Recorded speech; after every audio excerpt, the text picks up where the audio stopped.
Mar bhfuil ceacht agat a gúsad Zoom, nó mar bhfuil chuntas Zoom agat.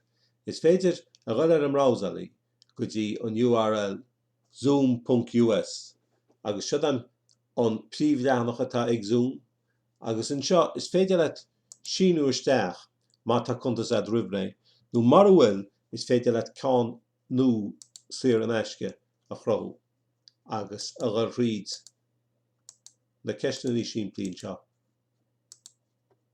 Ní heasní weit ach seola rífast.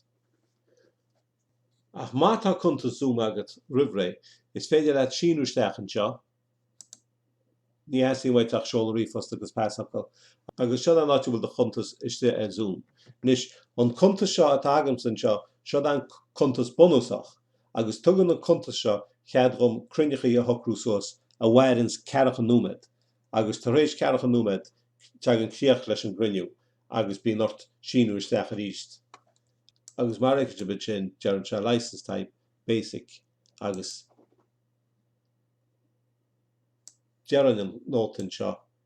The meeting you host will be limited to 40 minutes if you have more than 2 participants. So, leis an ceann bonusach is féidir leat cruinniú nó rang a bheith agat suas go dtí cearach an númed agus an sin mar a dearma tu go deire leis an rang.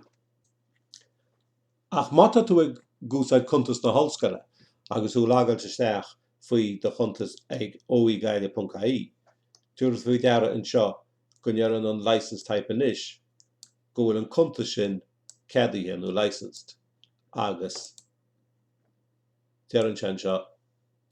Licensed users can host meetings with unlimited minutes agus is féidir leat síchéad a bheiste ag éon chruinniú amháin. Agus sinna an ceann atá súlainn a bheith gúsáid leithí an cuasa atá muid a gcuil a bheith a gobaréid teachtain seo thugainn. Chuileáine atá chuntas Zoom acu, tá uimhir aitheanta pásanta acu a áinsead mhaith Zoom, agus bíonn sé sin le feiceáil inseo. Agus is féidir leat an uimhir sin a úsáid le tuairt go dhaoine le logáil isteach ag do chu cruinnechaí. Is féidir leat Zoom a úsáid sumrásaí gan an aimimhláid a íoslódáil go dtí do ríomhaire. Nó is féidir leat an app a íoslódáil ó Zoom go mbeidh céanna agus é a chur do ríomhaire. Agus an sin ní leirteach síneadh isteach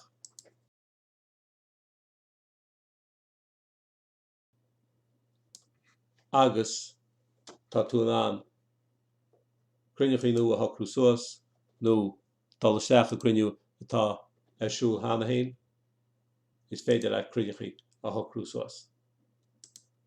Sin a gúsáid an app ag do ríomhaire, agus is féidir le an app sin a chur ag do phone póca nó ag tablet ar nós iPad nó Samsung.